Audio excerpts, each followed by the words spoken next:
According to some, it's about protecting civilians. And our resolve is clear. The people of Libya must be protected. Others say it's about oil. The only reason they're interested with Libya is about the oil. You think we'd be in Iraq if the major export there was broccoli?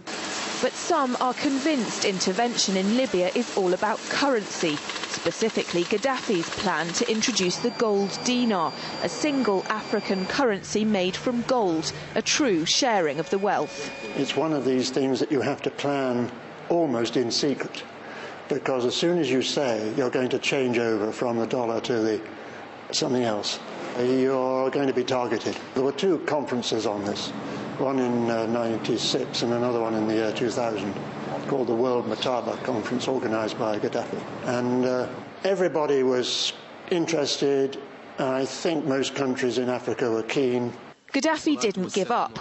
In the months leading up to the military intervention, he called on African and Muslim nations to join together to create this new currency that would rival the dollar and euro. They would sell oil and other resources around the world only for gold dinars. It's an idea that would shift the economic balance of the world. Countries' wealth would depend on how much gold they have, not how many dollars they trade. And Libya has 144 tons of gold.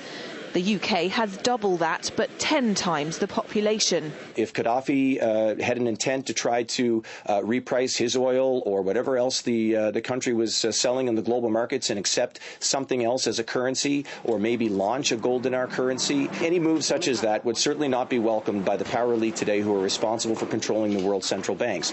So yes, that would certainly be something that would cause his immediate dismissal and the need for other reasons to be brought forth for removing him from power.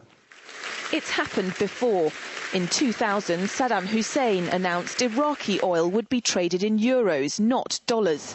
Sanctions and an invasion followed. Some say because the Americans were desperate to prevent OPEC from transferring oil trading in all its member countries to the euro.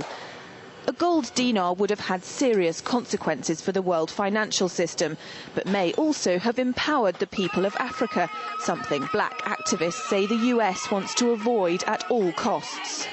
The United States should welcome the self-determination of Africans.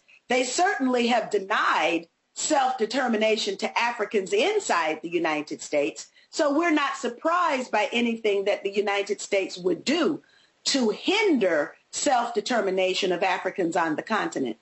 The UK's gold is kept here in a secure vault somewhere in the depths of the Bank of England. As in most developed countries, there's not enough to go around. But that's not the case in places like Libya and many of the Gulf states. A gold dinar would have given oil-rich African and Middle Eastern countries the power to turn around to their energy-hungry customers and say, sorry, the price has gone up and we want gold. Some say the US and its NATO allies literally couldn't afford to let that happen. Laura Emmett, RT, London.